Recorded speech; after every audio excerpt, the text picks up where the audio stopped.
Hi ಎಲ್ಲರಿಗೂ. ಇವತ್ತು ಚಪಾತಿಗೆ ಅಥವಾ ಪೂರಿಗೆ ಸೆಟ್ ಆಗುವಂಥ ಕೂರ್ಮ ಭಾಜಿನ ಮಾಡೋಣ. ಇದಕ್ಕೆ ಬೇಕಾಗಿರುವಂಥ ಸಾಮಗ್ರಿಗಳು: ಹೆಸರುಕಾಳು ಬೇಯಿಸ್ಕೊಂಡಿರೋದು, ಬಟಾಣಿ, ಆಲೂಗಡ್ಡೆ, ಕ್ಯಾರೆಟು, ಬೀನ್ಸು ನಾನೆಲ್ಲದನ್ನೂ ಬೇಯಿಸ್ಕೊಂಡಿದ್ದೀನಿ. ಹಾಗೆಯೇ ಒಂದು ಕಪ್ ಮೊಸರು, ಕಾಯಿ ತುರಿ, ಕೊತ್ತಂಬರಿ ಸೊಪ್ಪು, ಹಸಿಮೆಣಸು, ಚಕ್ಕೆ, ಲವಂಗ, ಸ್ಪೈಸಿ ಐಟಮ್ಸ್, ಹಾಗೆಯೇ ಶುಂಠಿ, ಒಣಮೆಣಸು, ಕೊತ್ತಂಬರಿ, ಗೋಡಂಬಿ, ದಾಲ್ಚಿನ್ನಿ ಎಲೆ, ಸ್ವಲ್ಪ ಬಡೆ ಸೊಪ್ಪು,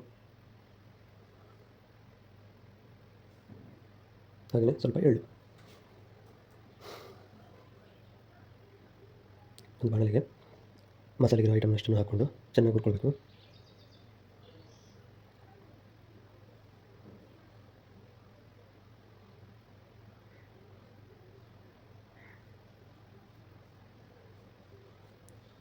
ಹಾಗೆಯೇ ಕಾಯಿ ತುರಿಲಿ ಅರ್ಧನ ಹಾಕ್ಕೊಂಡು ಹುರ್ಕೊಳ್ಬೇಕು, ಅರ್ಧ ಹಾಗೆ ಹಸಿ ಹಾಕೋದು.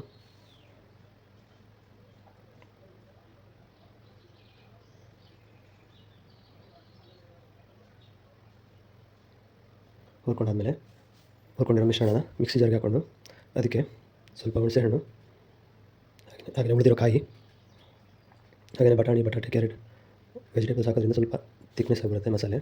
ಹಾಗೆಯೇ ಸ್ವಲ್ಪ ಅರಿಶಿನ ಹಾಕಿ ರುಬ್ಕೊಂಡ್ಬಂದು ಆಮೇಲೆ ಒಂದು ಪಾತ್ರೆನ ಇಟ್ಟು ಅದಕ್ಕೆ ಆ ಮಸಾಲೆನ ಹಾಕಿ ಸ್ವಲ್ಪ ಕುದಿಸ್ಕೊಂಡು ಹಾಗೆಯೇ ಅದಕ್ಕೆ ಮೊಸರನ್ನ ಹಾಕಿ ಮಿಕ್ಸ್ ಮಾಡ್ಕೊಳ್ಬೇಕು. ಚೆನ್ನಾಗಿ ಮಿಕ್ಸ್ ಆದಮೇಲೆ ಇರೋ ತರಕಾರಿ,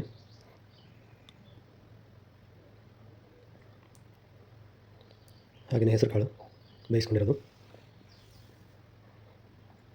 ರುಚಿಗೆ ತಕ್ಕಷ್ಟು ಉಪ್ಪು, ಹಾಗೆಯೇ ಸಣ್ಣ ತುಂಡು ಬೆಲ್ಲ ಹಾಕಿ ಕುದಿಸ್ಕೊಂಡ್ರೆ ತುಂಬ ಟೇಸ್ಟಿಯಾಗಿರೋ ಕೂರ್ಮ ರೆಡಿ.